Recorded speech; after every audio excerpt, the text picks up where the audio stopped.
علامہ اقبال رحمۃ اللہ تعالیٰ علیہ نے کیا خوب ہی کہا تھا آج کے مسلمان کی حالت زار دیکھ کے کہ تیرا دل تو ہے صنم آشنا، تجھے کیا ملے گا نماز میں۔ قد افلح المؤمنون الذین هم فی صلاتهم خاشعون۔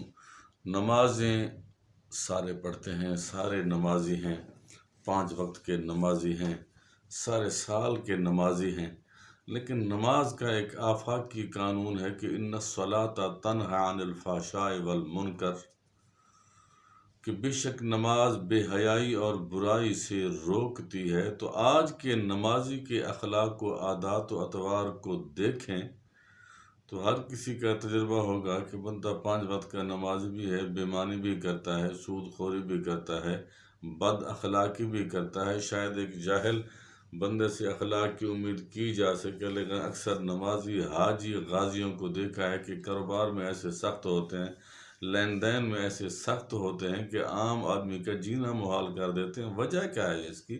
ڈاکٹر علامہ اقبال رحمۃ اللہ تعالیٰ علیہ نے ایسے تو نہیں فرمایا تھا کہ تیرا دل تو ہے صنم آشنا، تجھے کیا ملے گا نماز میں۔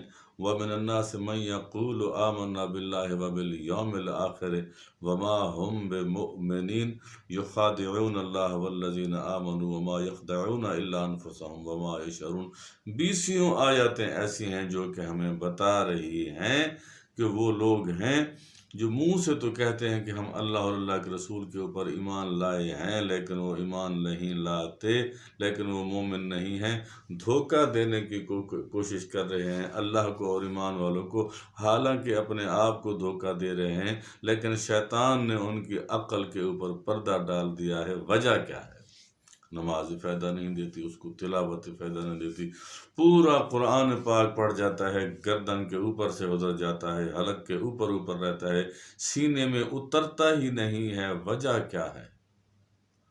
نمازی تو سارے ہیں، نماز فائدہ کسے دیتی ہے؟ تو سنیں، قرآن کریم نے خود ہی یہ مسئلہ حل کر دکھایا کہ اللہ کا قانون تو جو ہے وہ جھوٹا نہیں ہو سکتا، اللہ کا طریقہ کار، اللہ کی سنت جو ہے طریقہ کار کو کہتے ہیں، وہ تو جھوٹی نہیں ہو سکتی۔ جب اللہ نے کہہ دیا کہ نماز بے حیائی اور برائی سے روکتی ہے، تو نمازی بندہ برائی سے کیوں نہیں رکتا؟ تو جواب سنیے، وہ نماز کا صحیح حق ادا کرتا ہی نہیں ہے۔ وہ عبادت کو اس نے صرف عادت بنا لیا ہے، اس نے اپنی اصلاح کی کبھی کوشش ہی نہیں کی ہے کہ لیس البر ان تولوا وجوہکم قبل المشرق والمغرب۔ فرمائے نیکی یہ نہیں ہے کہ ظاہری طور پہ اللہ کی بارگاہ میں آپ حاضر ہوتے ہو، باطنی طور پہ آپ کی حاضری کہیں اور ہوئی ہوتی ہے۔ قد افلح المؤمنون الذین هم فی صلاتهم خاشعون۔ فرمایا نماز تو سارے پڑھتے ہیں، لیکن نماز فائدہ اس کو دے گی، کامیاب وہ ہوگا جو شوق اور ذوق کے ساتھ نماز پڑھے گا۔ نماز وہ والی پڑھے گا جو مولا علی علیہ السلام پڑھا کرتے تھے کہ جنگ کے موقع پہ آپ کی پنڈلی مبارک میں، آپ کی ٹانگ مبارک میں تیر پیوست ہو گیا، جب آپ کا تیر نکالتے تھے تو آپ کو تکلیف ہوتی تھی۔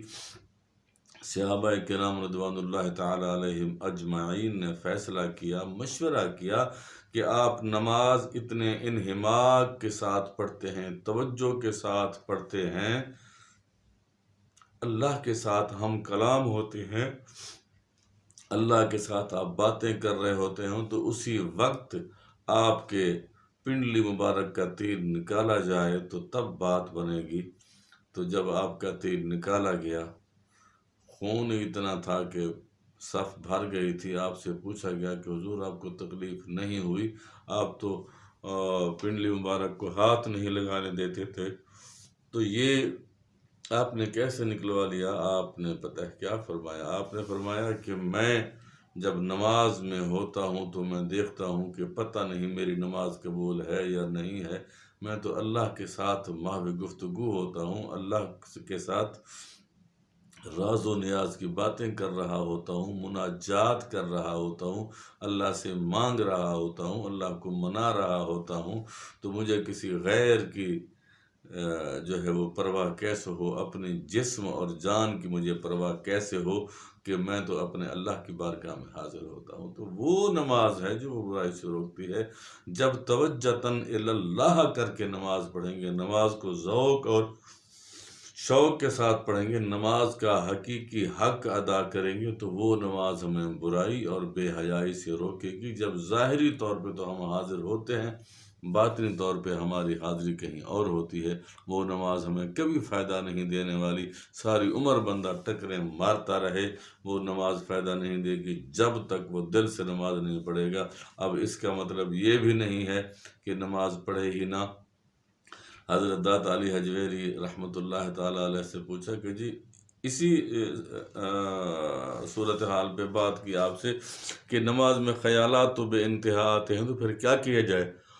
اس سے بہتر ہے کہ نماز نہ پڑھی جائے۔ تو آپ نے فرمایا کہ ظاہری طور پہ اس وجود کو اللہ کی بارگاہ میں لانا آپ کا کام ہے، باطن کو ٹھیک کرنا رب کا کام ہے۔ بس یہی ہے کہ مسلسل یار کی بارگاہ میں حاضر لگواتے رہیں اور کوشش کرتے رہیں کہ یہ دل بھی یار کی بارگاہ میں حاضر ہو اور یہ وجود بھی یار کی بارگاہ میں حاضر ہو، جسم بھی اللہ کی بارگاہ میں حاضر ہو، روح بھی اللہ کی بارگاہ میں حاضر ہو، ہماری سوچ کا محور اور مرکز اور قبلہ جو ہو وہ خدا اور خدا کا رسول ہوں۔